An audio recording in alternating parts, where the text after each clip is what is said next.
Commissioner Jake Smith. Present. Commissioner Steve Frisbee. Present. Commissioner Derek King. Here. Commissioner Tommy Miller. Present. Commissioner Gary Tompkins. Present. Commissioner Kathy Suvetti. Here. Commissioner Michelle Hatcher. Excused. We have quorum. Thank you. After a moment of silence, we're going to have 4 young individuals lead us in the Pledge of Allegiance. So we'll have you come up right now.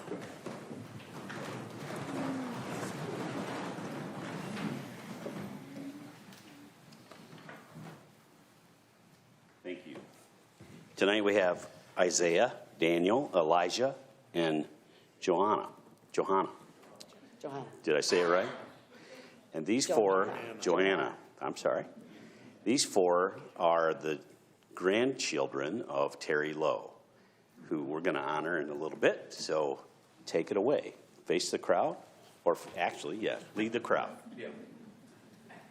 Go ahead. I pledge allegiance to the flag of the United States of America and to the republic for which it stands, one nation, under God, indivisible, with liberty and justice for all. Good job.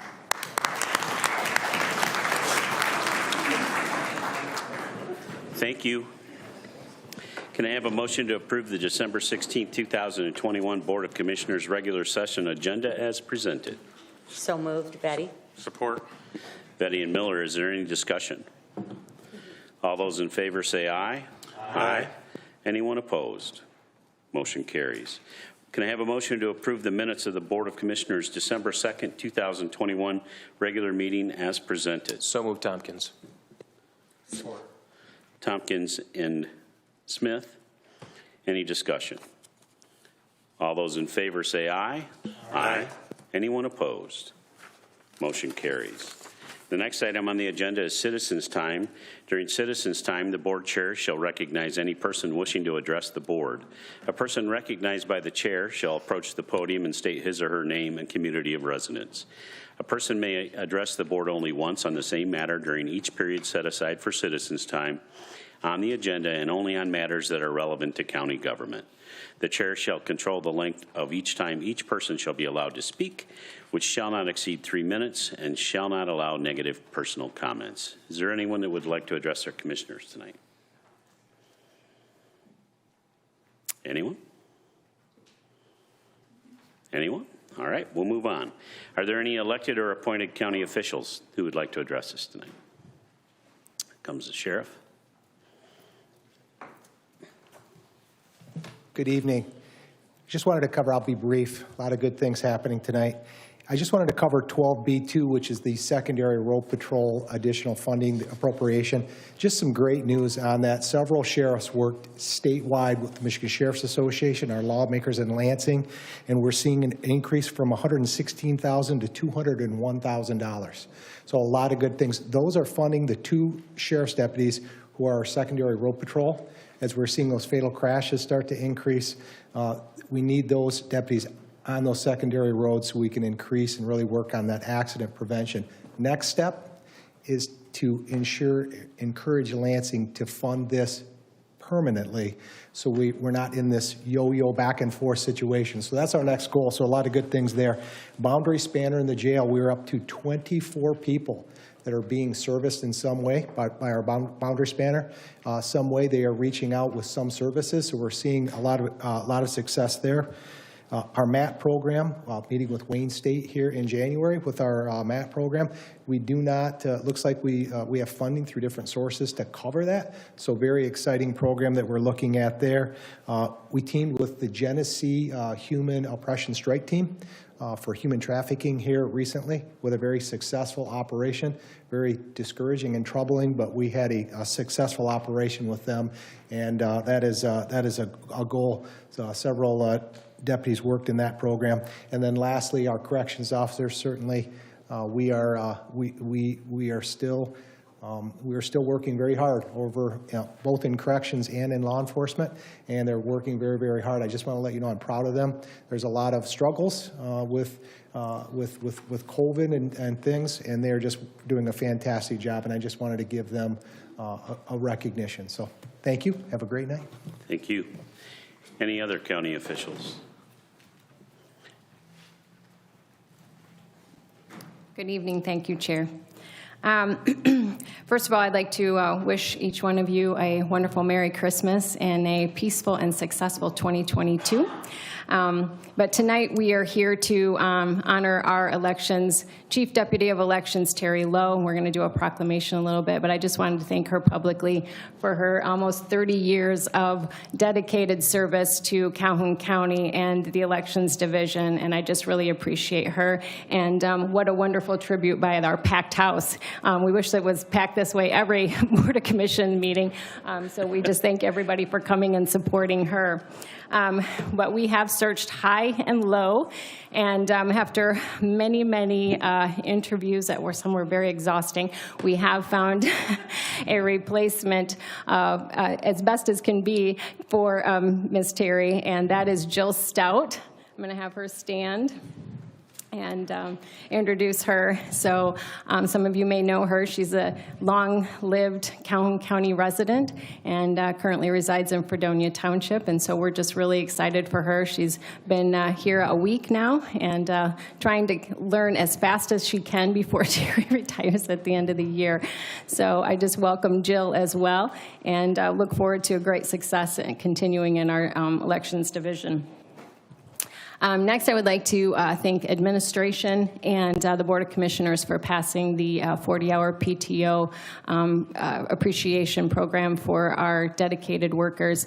I really appreciate it. I know you guys have listened to me champion for it for quite a few months, and my workers, my staff are very thankful for it and looking forward to deciding on how they're going to use that effectively for their individual family needs. So again, I just wanted to thank you for that. We're working with an expungement clinic coming up in February. I'm very excited. Our circuit court's working along with district court and the Michigan Works program and the Sheriff's Department. We're collaborating to do an expungement clinic on February 23rd. So we're really excited about partnering with them with this program and look forward to a great success and hopefully maybe other ones in the future depending on how successful this is. And lastly, Kate Ambrose approached us about helping with drug court participants in getting their birth certificates. And so with their grant, they are going to be administering vouchers that they will use in our office to obtain their birth certificates. So we can help them get back on their feet and start progressing forward in the manner to be successful. So we're really excited about partnering with the drug court and that end as well. So again, thank you all for your service and have a wonderful holiday. Thank you. Any other county officials? State Representative Hadsma, did you want to speak tonight?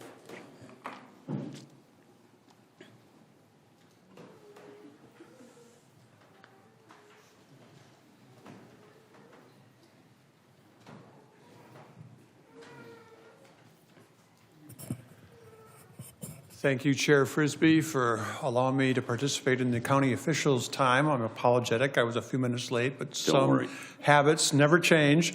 So we're glad to have you tonight. Thank you for coming. And as the clerk register indicated, Merry Christmas and Happy Holidays to you. I'm here, however, to honor Terry Lowe.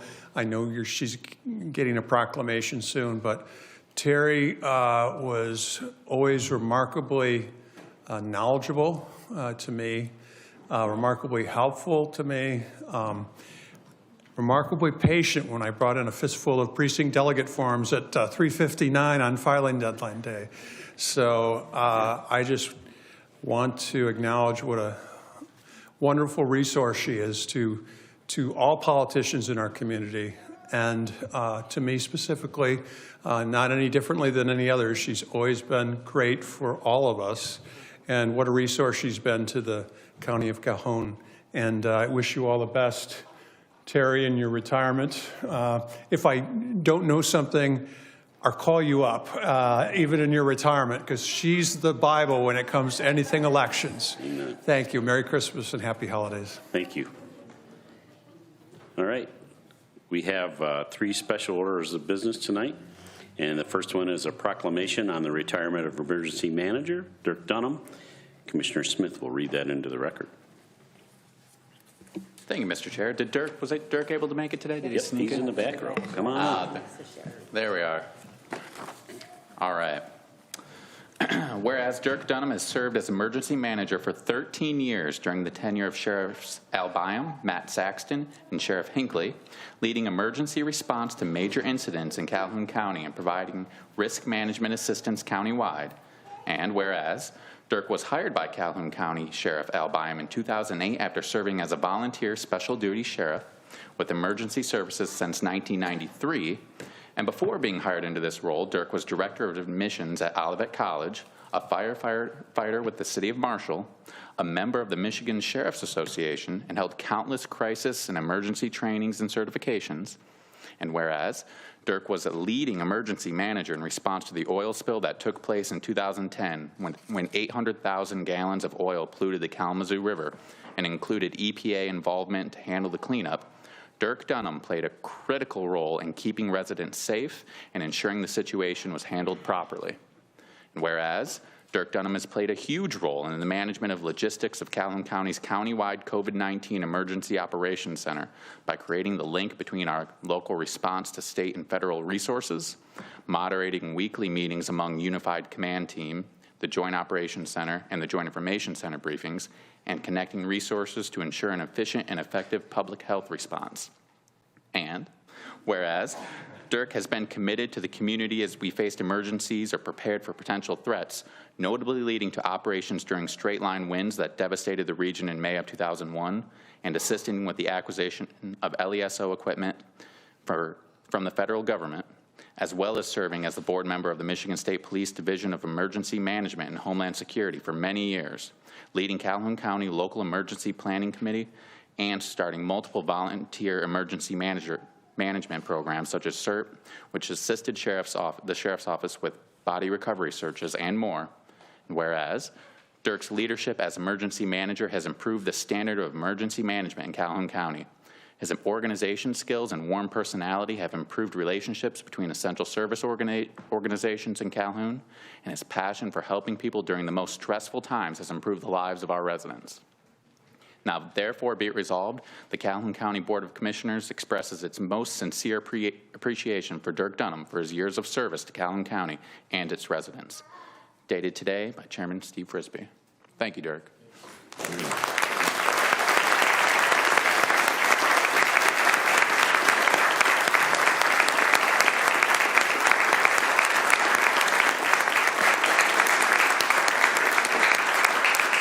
Motion to approve the resolution as presented.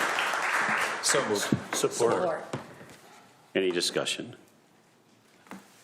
All those in favor say aye. Aye. Anyone opposed? And it was a proclamation, not a resolution. But Dirk, congratulations. We appreciate everything you've done. I think your crowning jewels stated in here was CERT and what you've been able to pull together with that across the county and putting those teams together. And we appreciate all the hard work you've done over the years, and we'll miss you. Thank you. And let's go out here and get some.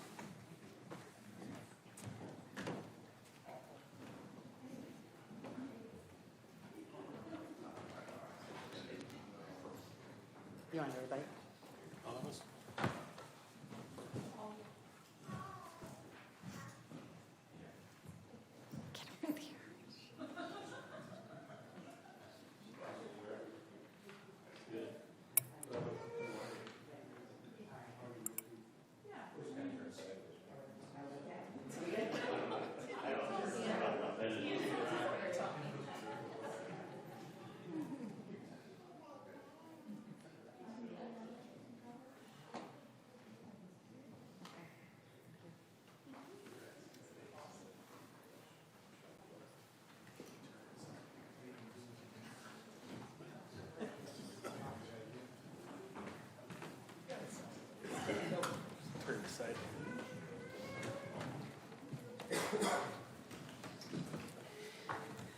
Now, Vice Chair Tompkins will read the proclamation for Terry Lowe.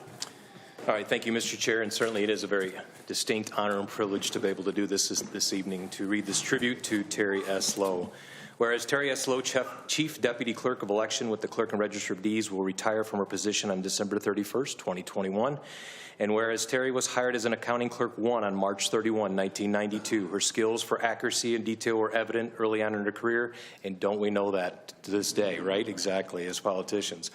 On March 22, 1993, Terry was reclassified as an administrative secretary in the Clerk and Register of Deeds office, where the Finance Department became its own separate department. Terry was reclassified as our election specialist on July 18, 1994, and then was promoted as Chief Deputy Clerk of Elections for the Clerk and Register of Deeds on November 30, 2012. And whereas Terry's election knowledge, excellent attention to detail, fortitude, and compassion are just a few of the many characteristics that define her legacy.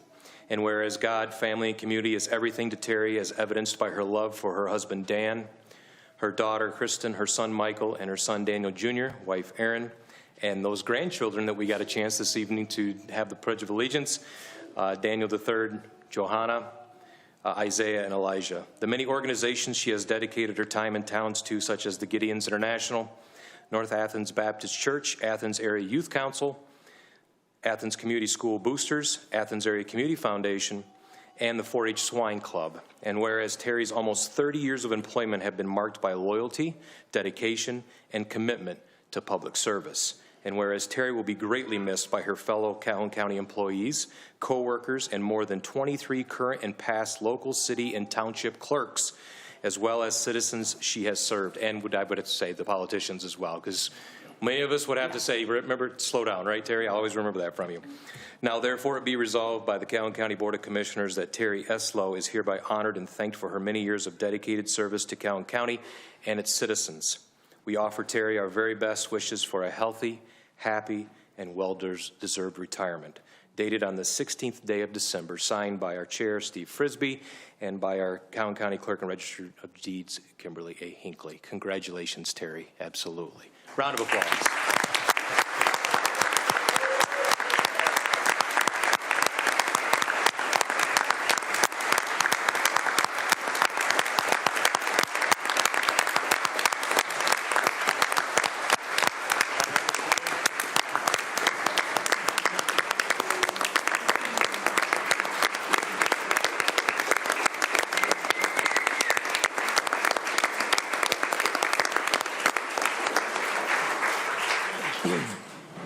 Can I have a motion to approve the proclamation as presented? So moved. Support. Motion and support. Is there any discussion? All those in favor say aye. Aye. Anyone opposed? Of course not. All right. Wait a minute, if we oppose it, does that mean she has to stay? Yes. Motion carries. You want everybody? Yep. Okay, all right.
Yeah.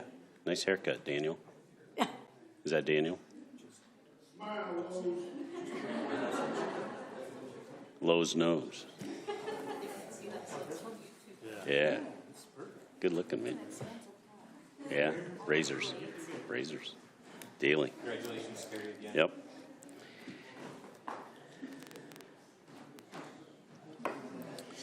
Next, we will have a countywide public transportation presentation by Doug Farrell and Mallory Avis. Good evening. Good evening, Commissioners. Still have 10 minutes. We'll try to make it under that. Oh, but Dane will get it back for us. So you may remember about 3 years ago we had a transit study that we did, and we worked on it really hard for a year, and then it was a couple days before lockdown, we met with City of Battle Creek to talk about what we were going to do, how we were going to move it forward, and now fast forward 2 years later, we're here. So it really put a halt on a lot of things. So why are we proposing transit in Calhoun County? Dane, go back if you can, get us there. Don't know why it's not going back to the first one. That's okay. If you look around, you see Jackson County, you see Kalamazoo County, Branch County, Berry County, all have public transportation in their counties, county-wide public transportation. Some might be at varying levels. We're the only one that doesn't. And during the transit study, we saw a need. We saw a need for public transportation, people needing to get to work in the middle of the night, people needing to get to doctor's appointments. But there is a gap, if you will. So the transit study gave us great recommendations, and this is just that next step of those recommendations. It is looking at, is it feasible to do it here? And there's going to be a lot of work ahead if it's something that we actually want to move forward with. So Mallory and I are giving you a very brief glimpse of what it could look like in Calhoun County, some of the challenges, and then it's really up to you how we move forward, and we will give you some recommendations on how to move forward. But with that, I'll let Mallory introduce herself and talk about what you've been working on the last couple of years during COVID and how it relates to what transit could look like here in Calhoun County. Absolutely. Let me flip that. Yeah. Good evening. My name is Mallory Avis. I'm the Public Transit Director for the City of Battle Creek, and I've had the pleasure of working with Doug since I started, almost exactly since I started in Battle Creek in 2019 on this transit study. So we launched at Battle Creek Transit, we launched a pilot in partnership with the state of Michigan to demonstrate the feasibility of on-demand coordinated transportation in Calhoun County. And we call that BC Go. If you've seen it, it's the black vans driving around with the blue decals. Perfect. And so with this pilot program, we are looking to be able to show the need and how we can fill that need for the entire county. And in this time that we have been piloting BC Go, it's a one-year pilot that launched in March of 2021. In this time, if you could go to the next slide, we have achieved, in just our 9-month period, we have 1,772 unique current users. We are averaging roughly 189 new users per month. And to date, we have received 26,000 trip requests. And that's throughout the entire county. We have only been able to accommodate 25% of those trips, which is, 6,500 or so. And of that, that's only with 2 vehicles. So we're piloting this right now, 2 vehicles and an app. We have an average of 1.12 passengers per trip, and the idea is that this is a shared ride, very similar to Uber or Lyft. We are able to, your users are able to either call in or download an app and book a ride, and it tells you, instantaneously, or you can schedule it 14 days in advance. And it shows you on a map where your vehicle's at, how long it'll take to get you there. And the idea, what makes it efficient and what makes it public transportation is that it's a ride share. So while I'm picking up you and taking you to work, I may swing over and take somebody else or pick somebody else up who's going in the same direction. 60% of our trips have been booked on the app, and 30% of our trips actually result in a shared ride. And then to showcase that this is a county-wide initiative, we wanted to break out how many of those trips are occurring outside of the city of Battle Creek. And so 13% of our trip requests are they have an origin outside of the city of Battle Creek. And we've broken it down from all of the areas that people are traveling to. So for example, in Albion, one of our most popular areas is the Amtrak and Greyhound station in Albion, which really there identifies that this is a regional connection. We also have Firekeepers Casino and Oak Lawn Hospital, as well as some of their satellite locations, such as in Homer. And then various banks, hotels, grocery stores, and then your high-density housing complexes, like trailer parks, mobile home communities, and apartment complexes. Service scenario. So through our planning and our discussions, we've developed what could be 3 possible service scenarios. And we've just kind of called these good, better, and best. And these good, better, and best scenarios have a budget as well as a proposed minimum millage amount to support that level of service that we have proposed. Now, these service scenarios were created on a combination of information and responses that the consultants that did the study provided. And so, for example, our good scenario provides countywide service. It is Monday through Saturday. It essentially is 6 a.m. to 9 p.m. for countywide service, and for example, 9 to 5 on Saturdays with no Sunday service. The better scenario, I've highlighted in blue the areas that change with each proposal as we get better from good to better to best. I've highlighted in blue where that service level changes. So in the better scenario, we could take that to, say, 10 p.m. instead of 9 p.m. for countywide demand response service, and then add Saturday hours that go until midnight. Now, you'll note none of these scenarios have service after midnight. And only the best scenario provides any level of Sunday service. To put that in relation to a budget, however, the budget for a best scenario is roughly $9.8 million, almost $10 million to operate that level system. And on the best scenario, our Sunday service would run roughly 8 a.m. to 6 p.m. and have no necessarily dedicated service to the city of Battle Creek, and it would be a shared countywide service.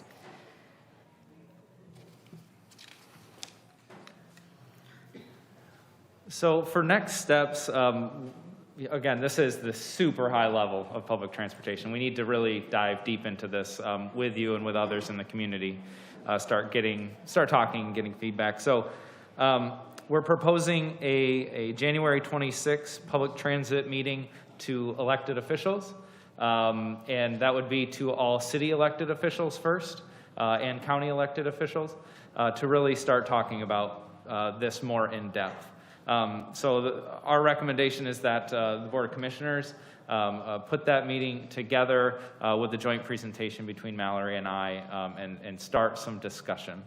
The goals of this meeting would be to inform municipalities of what this is, what a comprehensive system looks like, and we can have some discussion on that, dive a lot deeper into it.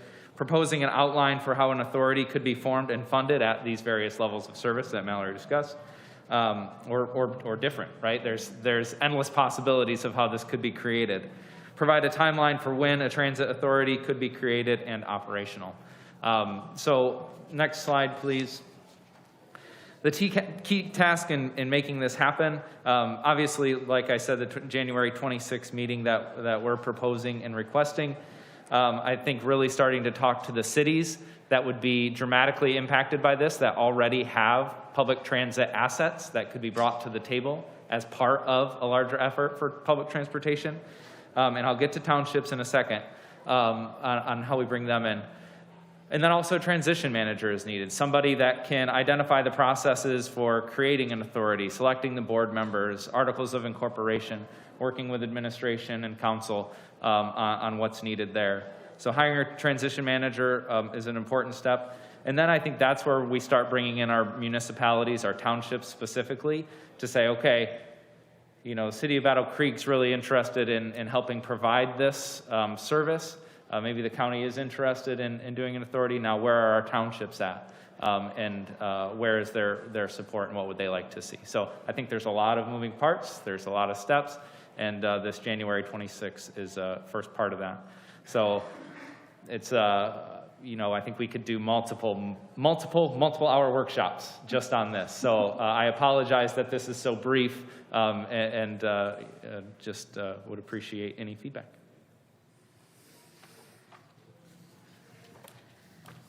Doug, you actually did it in under 10. Nice, thank you. Nice job. Thank you. I got a question. Yes. So you say 60% of the people use the app.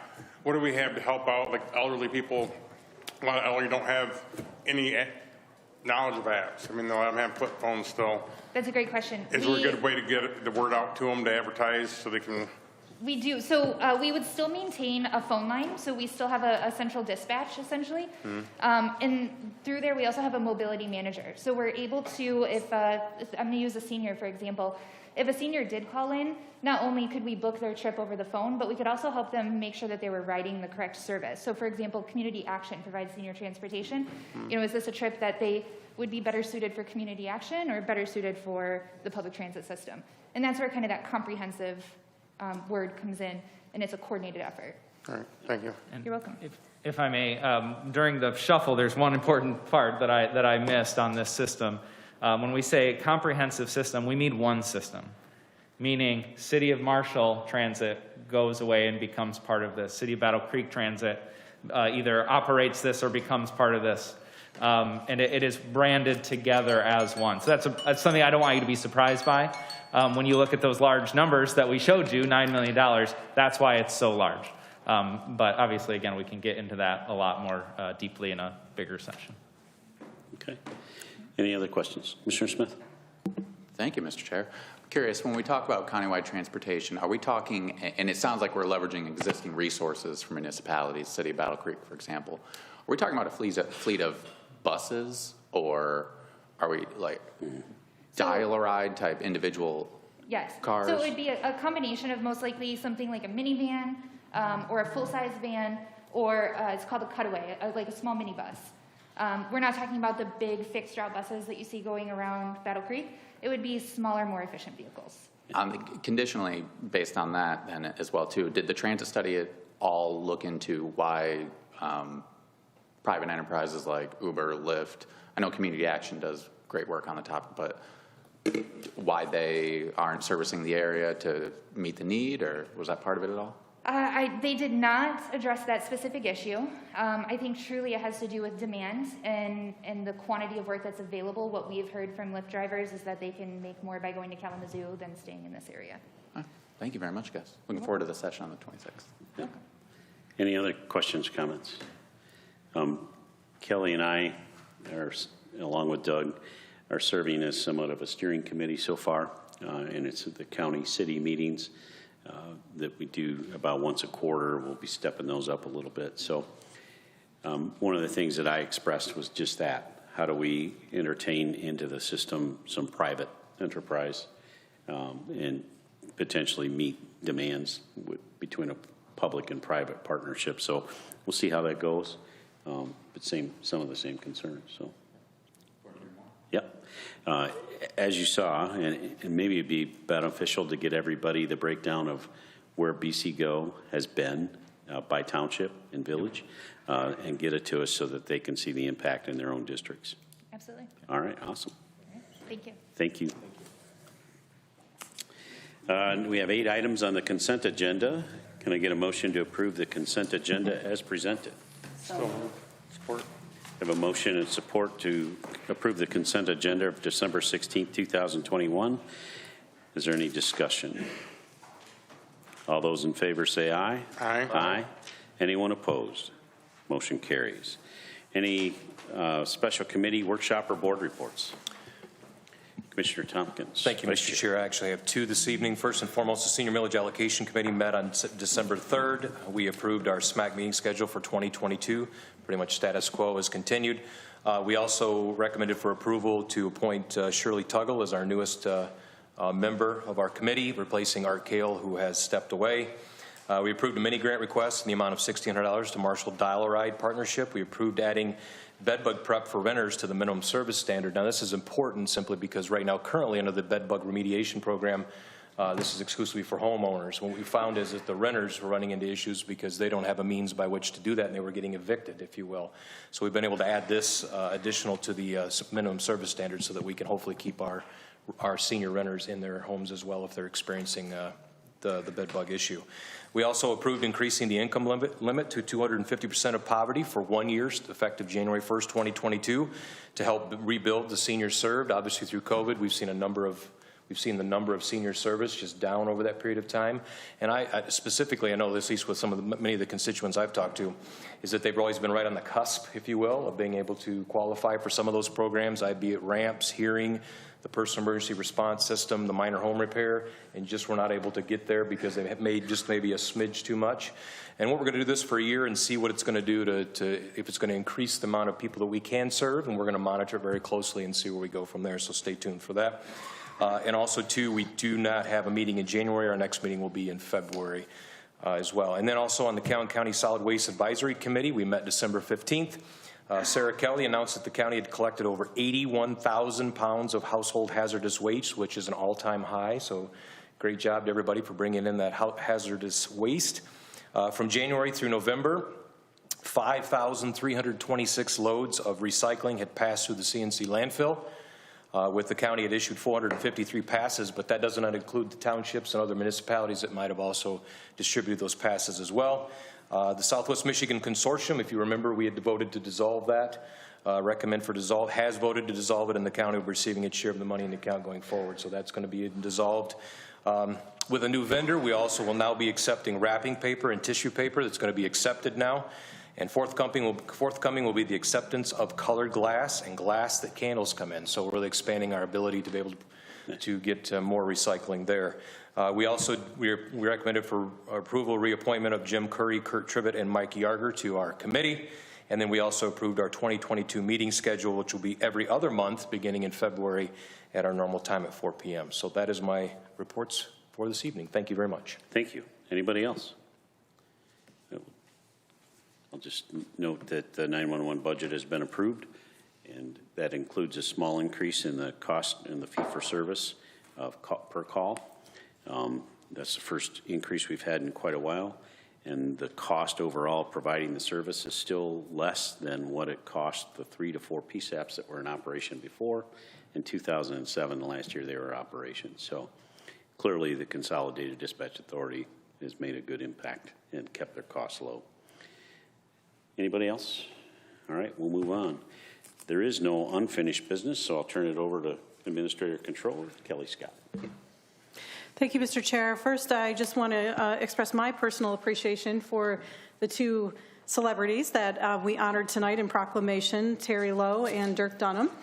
Just, I guess, due to the nature of my role as being kind of behind the scenes as administrator, I didn't get to spend as much personal time with Terry Lowe as all of you did as elected officials. I did, however, have the unfortunate opportunity, I guess, although it was a pleasure, of spending a lot of time with Dirk Dunham. I remember taking that call from him in July of 2020, which was sorry, it's the wrong year, 2010, which was about a year and a half after I started in this job, talking about the oil spill. Also spent a lot of time with him in 2011 when we had the straight line windstorm. Obviously, with the pandemic, Dirk has been facilitating our Joint Operations Center, our Joint Information Center, our Unified Command Team for almost 2 years now. And just to rewind back to March of 2020, we were meeting twice a day, plus once on Saturday. That has obviously reduced, but I want to mention that because we're still in pandemic mode and there really still is a public health emergency, our Unified Command Team is still meeting once a week. We still are providing briefings to the community every other week, and then live media events also every other week. So, again, I want to thank Dirk for, although we never really saw him on video, he claimed IT never gave him a camera on his laptop. So I haven't seen him in person until tonight, and now he's gone. Anyway. He always added the bad dad joke, too. Yeah. So just a lot of memories, I think, and I wish them both the best. And I just want to again, remind the board that we still are providing response to the community, and our countywide leadership team started meeting every week, and now we're down to every other week, but specifically to talk about how we can best support our employees as we continue to deal with the pandemic. As was mentioned tonight by the clerk register, one of the latest small appreciations that the board approved with the extra paid time off was just implemented, and we also are now in the process of implementing the new remote work policy, which I think will be very helpful to provide that flexibility for our employees going forward. So we will continue to meet throughout the next year, and I'm just very hopeful that things will improve and we will emerge from this pandemic going forward. We have notified the community and all of our internal boards and committees that are required to comply with the Open Meetings Act, that in-person meetings will be necessary starting after the first of the year. And just to note on the consent agenda tonight, the board approved the first meeting of next year for the Board of Commissioners, which is the organizational meeting. Really the only piece of organizational business next year will be to elect the vice chair for next year. So we'll do that, and that's on January 6th, Thursday, and then at that time you can hopefully adopt the meeting schedule for the next year. So I want to wish everyone a Merry Christmas and Happy New Year's and a whole lot of hope. So with that, we can move on to new business if there are not any questions. All right, we do have 9 items of new business tonight, and I am 0 for 2 making it through all of them without choking. So I'm going to lean more heavily on my staff tonight. I hope you're all ready to speak. We're going to start with item 12B1. So this is a contract for professional services related to brownfield grant cleanup activities. This is being managed by our community development office. Jen Bomba is here tonight. Brad Wilcox has put a lot of time into this. It's another project that I have memories from about 2010 talking about, and it's how to get the mound cleaned up that's next to the Justice Center property in Battle Creek. So fortunately, with a lot of collaborative effort, the board did approve an EPA grant of $500,000 about a year ago. So throughout the last year, there's been a lot of time trying to comply with EPA's rules about creating a work plan and just identifying a consultant to oversee this process. So this professional services agreement is a $45,000 contract that will come out of the grant just to help us select the consultant to actually do the excavating, which is the big part of the cost, and manage that whole process.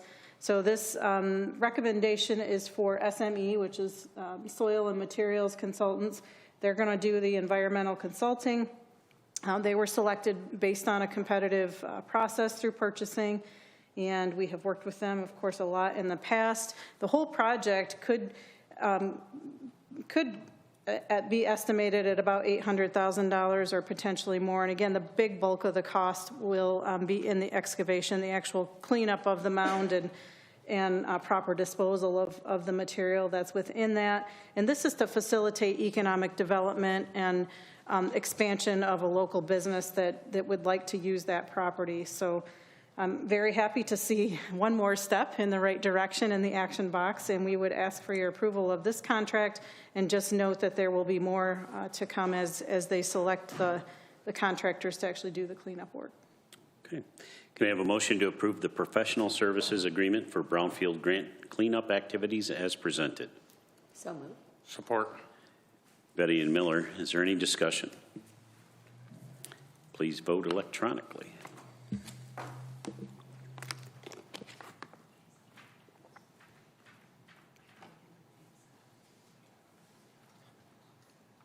There you go.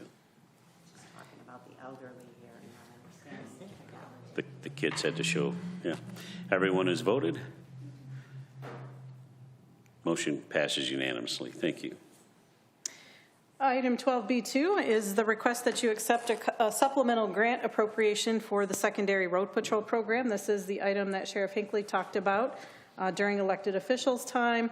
So very thankful that the state was able to identify additional funding that almost doubled our initial grant amount. So we've talked about having 2 deputies dedicated to this grant program. Originally, we brought it to you with the caveat that the grant really was only going to cover about one of the deputies.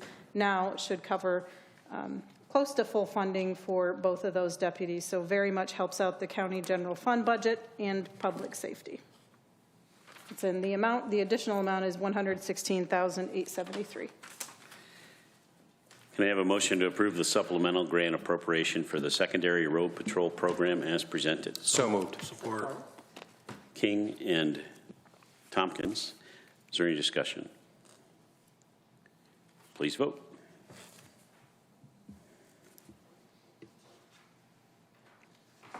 Everyone has voted. Motion passes unanimously. Thank you. Item 12B3 is a bid award from the Road Department. This is for contract pothole patching, an item that we have bid out annually for the past several years, and this is in order to supplement the work that our road workers do in trying to keep up with pothole patching. We have, for several years, employed a strategy to have a list of qualified contractors and manage the quantity of work that each of them does. And in order to kind of take it township by township and cover the whole township with patching, and then again, our road crews would still respond kind of on an emergency basis, and even more so now that we've added the Durapatchers. It's been more of an equally divided program over the past several years. And this one I will mention that our Managing Director, John Midgley, is here, and then Brad Wilcox, our Assistant County Administrator, as usual, managed this process. This was not a joint bid this year with Jackson, but rather just Calhoun County. And the recommendation is out of the 6 bidders that we're recommending that we pre-qualify a list of 5 of those for 2022. They are All Weather Construction, Diamond Cut Lawn and Snow, Gardner Brothers Lawn and Landscape, Next Generation Landscaping, New Horizon Property Management. Almost all of them were the same bids as last year. We did have at least one rate increase, and I think the thing that I want to emphasize before turning it over to Brad is that back in 2020, there were some very specific safety inspection and performance evaluations tools put in place to make sure that the quality of work matches the quantity and what we're paying for. So Brad, I'm going to hand off to you. Yeah, so in addition to those important additions, safety, monitoring that we created in the previous program, as well as quality control, one change that came out of this bid that we're trying to adjust to is that for the past 2 contracts, everybody was bidding the same amount. So it was a well-known field and they knew each other. And this year we actually had 2 vendors bid higher, one by 10%, one by 3%. So in next year's bid, I think what we should do is just do a quality-based selection, create a pool of qualified contractors, and then negotiate with them as a group. There's no, I don't understand or know why there'd be a reason we'd be paying different contractors different amounts to do the same work. So I think what we need to do is pick the qualified pool, and then we'll negotiate with them collectively to offer whether it's $100 an hour or the rate that we think is appropriate, and then we'll get everybody to agree the same rate, and that'll be our actual contracted pool. So we'll change the process next year to resolve that issue that we had this year. Okay. Can I have a motion to approve the CCRD pothole patching RFP number 126-21 contract recommendation as presented? So moved. Support. Betty and King. Is there any discussion? Okay. All votes open.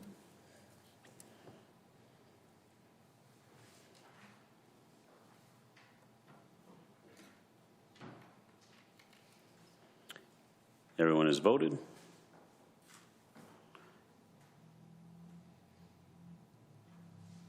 Motion passes 4-2. Thank you. Item 12B4 is our annual renewal of the operating agreement between the county and Michigan State University to provide extension services. So similar to last year's agreement, the agreement calls for Michigan State to provide one 4-H project coordinator and then a half-time clerical staff So as we have been doing, the county provides the office space and meeting space, and then the university also provides for their faculty with different expertise based on availability and programs.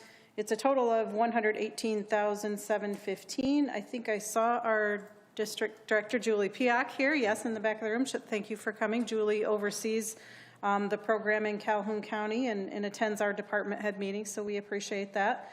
And this is included in the budget that was approved at the last meeting for next year.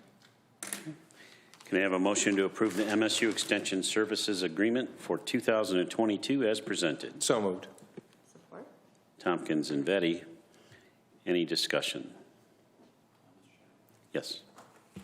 So I have a question, maybe perhaps for Julie, but considering that we recently adopted the new telecommuting policy, is the clerical staff or somebody from MSU Extension going to remain in the building here in the county, or will they work remotely? I just want to be sure. The clerical staff works here in the Calhoun County. It's more of an employment arrangement, Commissioner, whereby MSU employs the staff. The county continues to pay for the funding for that person. They're located here in our wonderful new office on the second floor, part-time. We're open Tuesday, Wednesday, and Thursday every week. So I guess you're wondering if they were coming from... I was just curious if they're going to be on site. That's all. They have been on site Great. since we started in September. So. Wonderful. Thank you. Any other discussion? Vote is open.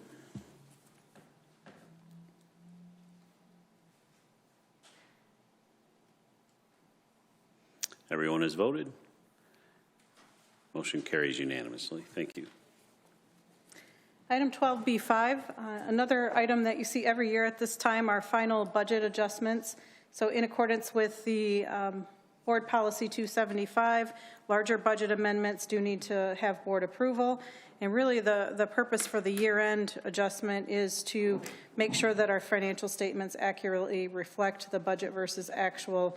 The good news this year is that with the general fund, the adjustments, even though we did have to reduce some revenue estimates, specifically our bed rentals within the jail, was the largest item, that we can handle that within our general fund contingency, and we don't expect use of fund balance.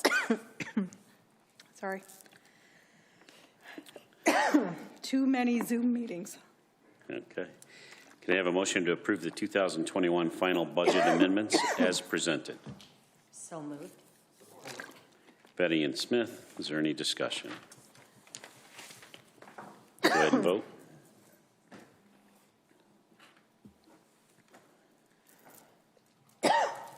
Everyone has voted. Motion carries unanimously. Thank you. All right, here's the good news I get to hand off. So 12B6 is just our monthly financial statements, and the only comment I would make is that all of those, since we're towards the end of the year, that the year-end budget adjustments have really accommodated any variances there. So the next two items I'm going to hand off to Kim Archambault, which we have two collective bargaining agreements, 12B7 and 8. Thank you. The first one is the APAA. This is the Assistant Prosecuting Attorneys that work in the prosecutors. So, sorry. Hang on. Want to get skipped? We do need a voice vote just on to accept the financials. Sorry. Yep. I'm sorry. So can I have a motion to approve the Calhoun County 2021 financials as presented? So moved. Tompkins and King. Any discussion? All those in favor say aye. Aye. Anyone opposed? Motion carries. Now we can go to 12B7. Thanks. So this first contract is the APA agreement. This is the Assistant Prosecuting Attorneys that work in the prosecutor's office. This is for a 2-year contract. They like to negotiate every 2 years because they don't want it to be in an election year, which has made sense, and it's worked out pretty well with the rotation of our other contracts. The primary changes to this agreement are really cleanup in nature, meaning that policy updates, some tweaks to some of the wording, and then also including LOUs that we had entered into throughout the term of the contract. For example, the retirement language where we close the pension to new hires, that has now been inserted into this new contract. The one thing that is a big improvement to this agreement is moving this group to a 7-step wage scale, which is consistent with other similar groups that we have in the county, and is also consistent with the county non-union scales, so it will alleviate some of the issues that we've had with the public defender's office and the prosecutor's office when people are changing between departments. So hopefully this will be an improvement in that. The wages were really consistent with the other groups that we have. 2022, it's a 2% annual increase, and then for 2023, a 2.5% increase. It's been ratified by the APA membership, and we're requesting your approval at this time. Can I have a motion to approve the APAA Collective Bargaining Agreement 2022 and 2023 as presented? So moved. Support. King and Vetty, any discussion? Let's vote. Everyone has voted. Motion carries unanimously. Thank you. Okay, thank you. The next one is Ask Me.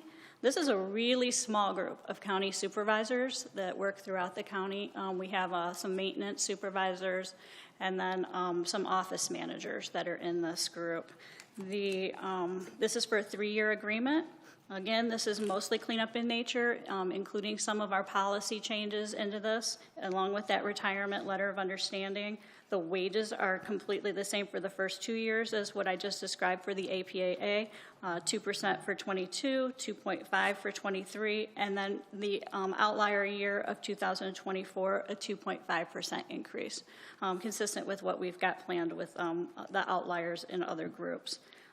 It's been ratified by the Ask Me membership, and we're hoping for your approval. Okay. Can I have a motion to approve the ASHME 2022 through 2024 Collective Bargaining Agreement as presented? So moved. Betty. Support. Betty and Smith, any discussion? Please vote. Everyone has voted. Motion passes unanimously. Thank you. I want to thank Kim for her leadership on as being the lead negotiator for all of our 10 unions. It's saved the county lots of money in legal fees. And with that, the last item, new business, is 12B9. I'll ask our Corporation Counsel, Jim Dyer, to present this item. Thanks, Kelly. This item proposes to construct a storage building on the road department property at 13300 15 Mile Road. This is intended to alleviate a problem. We've been using a building that was foreclosed, an old flower shop, I think would be what I would characterize it. It's been a useful building, but we need a whole lot more room than we currently have. What we're proposing is for the commission to approve a not to exceed budget to be handled in essentially the same way that we would handle other capital improvement projects that involve multiple contracts. We developed the budget through some proposals that the county treasurer solicited for the various functions that would be necessary to construct this building. And we included a 10% contingency to reach the $204,000 amount. The treasurer has the authority to authorize the use of a component of the delinquent tax revolving fund, what we call the forfeiture and foreclosure funds, that are proceeds that not the excess proceeds that come from sales at the auction, but other proceeds that are developed throughout that process, administrative collection fees and interest and other components that make up that fund. And the treasurer has offered to fund that building through that process, and then we'll actually do the construction through the county's standard purchasing process. And Brad and I would be working on a process to make that happen, perhaps either bidding some of these contracts or hiring a construction manager to act as the agent for the county to let those contracts out. Can I have a motion to approve the contract to construct a storage facility on county property as presented? So moved, Betty. Betty and Smith, is there any discussion? What building are we replacing? It's a building out on, my memory serves me correctly, it's on Michigan Avenue in Battle Creek. It was the old Jim's Flower Shop that had, storage facilities and, essentially an interior, and it wasn't really adapted as a storage building. What do we store in there? I'm just curious. It'd be things like when there are foreclosures on. Okay. It'd be personal property where the ownership of that property is. Yep. That fenced in area. Right. Get everything in one place so that you can manage it a little bit better. Okay. Yep. And I've been fortunate not borrowing a lot of money to cover our items access back from the locals and the local school. And investments, I've been very fortunate to still getting 0.35 on our investments. That's where some of this money is coming from. Yep. Originally, we started off with a smaller building, and Yep. Deputy works with the treasurer's office on this, and actually the roof is probably pretty close to falling out of the farm shop. It is in very poor condition. Yep. So that's what's solicited this conversation. Any other questions from the commission? I think we're ready to vote.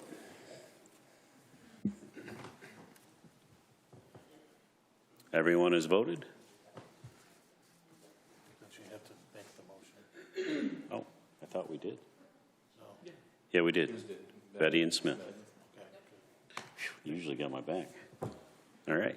Motion carries unanimously. Getting old. We just have to hear you talk more. And I think that concludes our new business.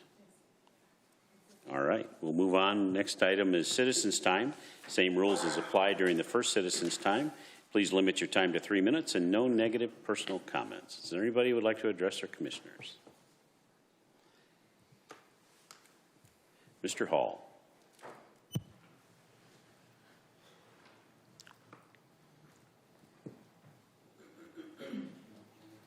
Was trying to reflect today. I think We are and we're your residents. Oh yeah, I forgot about that. So excited about what I was going to say. Matthew Hall, Sheridan Township, lifetime resident of Calhoun County so far. Right. I was trying to reflect today.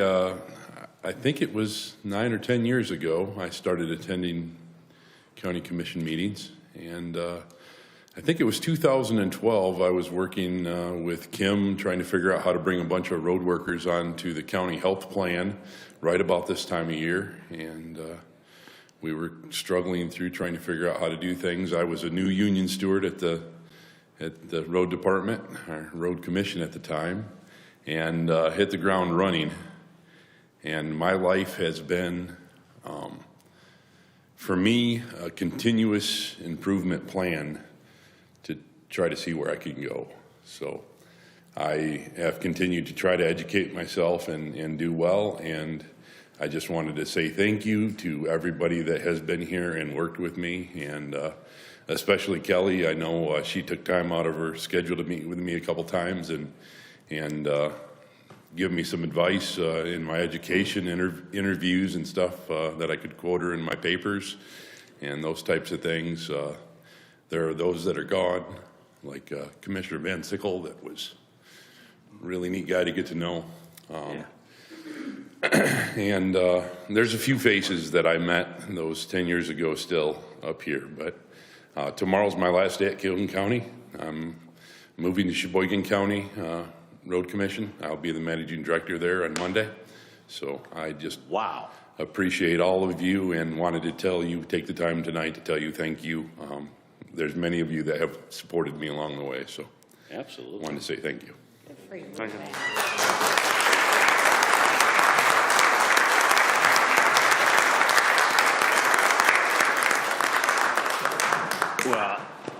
from a guy that was there at the time, and I think Dirk came on right after, and Kathy Sue was there as we moved in. You made that transition possible. You really helped us foster that through, and we appreciate your help. And I think we've all seen the positive results of that, and you had a hand in that. So thank you very much. Is there anybody else who'd like to address their commissioners? Hard to top that. Yeah. All right, we'll move on. Commissioners' time. Anybody? Vice Chair. Thank you, Mr. Chair. First of all, Matt, thank you for your service. It's congratulations. Absolutely. Sounds like an incredible challenge, opportunity for you, and we wish you nothing but the best. So absolutely, congratulations. But I would like to also point out the fact is I would like to take a moment to make sure that we publicly acknowledge a local 5-year-old hero that we have in Calhoun County. I don't know if you guys heard this recently, but Amelia Hoffman, who rescued her mother during a diabetic attack. I also want to take the opportunity to thank telecommunicator Richie for walking little Amelia through the call. So through our 911 dispatch, and Amelia, we see you and we say great job to you. So if you haven't had a chance to take a look at that article and that story that's blossomed here in Calhoun County, please take a look at it. But we do have heroes in all shapes and forms and ages, and we just want to make sure we publicly acknowledge Amelia for her dad had taught her just a few days before actually how to go through the process of 911. Here she is. Mother has a diabetic attack, and she flawlessly goes through it, and we had the telecommunicator Richie that helped her through it. So congratulations and great job to her. And then also, too, I want to take the opportunity to publicly acknowledge, too, a special person. Deputy Eric Krause, as many of you know, is retired. He spent the last 7 years in the community of Homer, actually being the deputy there. Just want to take the opportunity to appreciate and thank him at an opportunity. He's been a great resource not only for the community, but also for the school district as well. I had an opportunity to present him with a special package as well. But also, too, my understanding is he's also going to have a special retirement party on Tuesday, and I have agreed to be I have a special potential opportunity. I may be, just stay tuned. If you decide to show up, you may see something. So you never know. You know, that was at the request of deputy. I'm just doing what he asked me to do. So he was awesome. such a good one. I think he had 40 years. What do you have? How many years? Yeah, almost 40 years. Yeah. Yeah, absolutely. So we just certainly appreciate his service, and it's been great to have him there. And then finally, real quickly, I want to take an opportunity to wish my fellow colleagues, the staff here, and all the residents of Calhoun County a very Merry Christmas and Happy New Year. Hopefully you get a chance to spend some time with your families. It's very important, especially with how this year has progressed and whatnot. It's a nice time to be able to reflect. So with that being said, thank you very much, Mr. Chair. Thank you. Anybody else? Anyone? Oh, yeah, go ahead, Tom. I would like to really see in the future if we could give a little more faith into our employees on these patching. I mean, for many years we did it ourselves. We got better equipment now. We've got dedicated employees. It's getting harder and harder every day to find good employees. And if you got Kellogg's workers out there, you know, striking, our guys make a third of what they make. Everybody's sitting there supporting them. I feel like we're slapping our own employees in the face by keeping them at home on Fridays and letting these contractors do this work. And I really think we're losing a lot of good employees by doing this. Merry Christmas. Anybody else? Sure. Commissioner Smith. Go ahead, Jake. Thank you, Mr. Chair. I want to take it back a little bit to item 9B7 regarding our partial settlement of the national opioid litigation.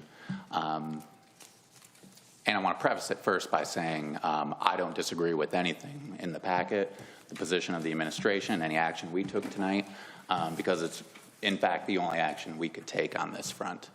But when as somebody with personal and professional experience with the opioid pandemic and what it's done to our community, when I saw that it was, even as a partial settlement, $300-some thousand a year, it blew my mind how insignificant that is to the families it tore apart and the lives it ruined in our community. So again, I can't emphasize enough, we made the right decision, the only decision we can make tonight regarding this partial settlement, but I'm very, very disappointed with how this is shaking out in the long run. So thank you for your time. And Merry Christmas. Commissioner King. Thank you. Couple things. One is,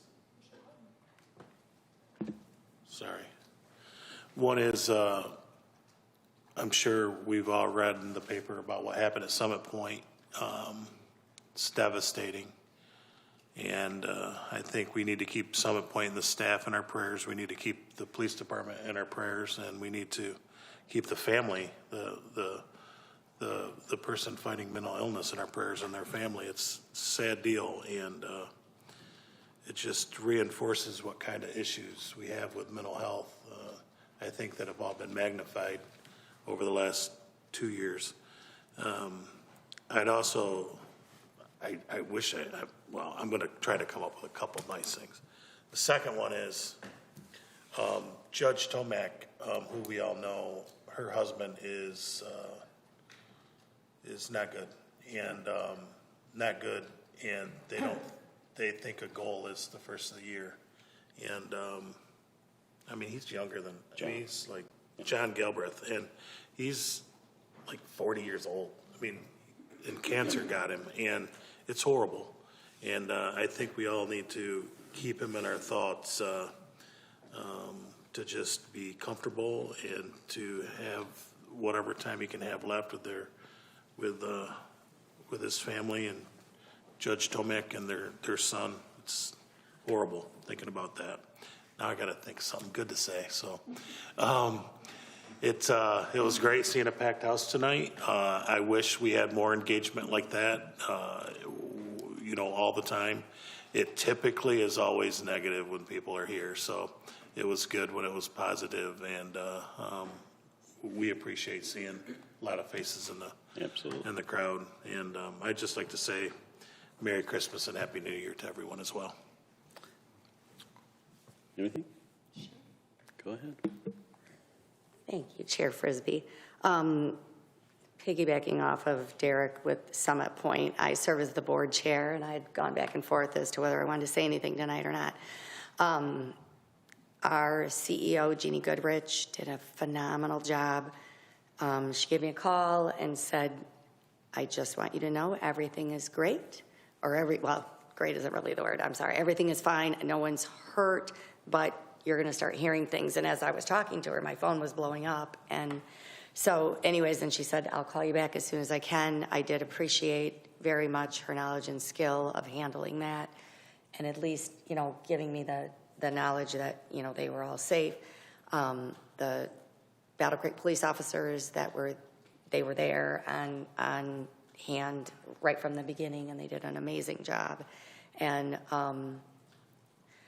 I believe that one of our Summit Point employees, a bullet got so close that it went through her hair. Anyways, I am happy that nothing turned out. Yeah, that it was as good as could be expected. And I would like to wish everyone a very happy holiday and a safe holiday. And I've appreciated all of you up here. And Matthew, I will really miss you. I have appreciated your honesty and your well thoughts when you've been here. And for a while there, you were here every meeting, and it was so nice to hear the things that you had to say. Very inspirational. Appreciate it. Yep. And with that, appreciate all of our employees. Please have a safe and happy holiday. I'll follow up with, we all got a nice Christmas present last week when we were notified that the bills passed in the Senate and House, that this body will be moving to 4-year terms as long as the governor signs it. So we spend an inordinate amount of time in a 2-year term running for office. It makes it difficult. It makes it difficult for administration. I think it's a great move. Township officials, everybody else, all other county officials are all in 4-year terms, and I think it'll make for a better commission in the long run, so more stable. And I appreciate the legislature for getting that through and getting it signed, and I request the governor to sign it. So, thank you. All right, we'll go on to claims payable. Can I have a motion to approve the Calhoun County claims payable for November 24th, 2021 through December 8th, 2021 in the amount of $5,309,907.33 as presented? Still moved. Miller and Smith. Any discussion? All right, let's vote. Spending money.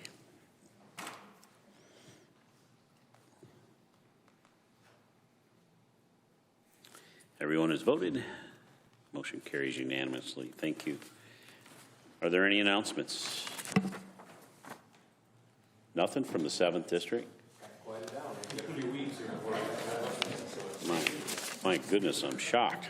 But give us, if you would, send out the information about the Deputy Krause's party details. Oh, absolutely. Yep. So if some of us could make it, that'd be great. All right.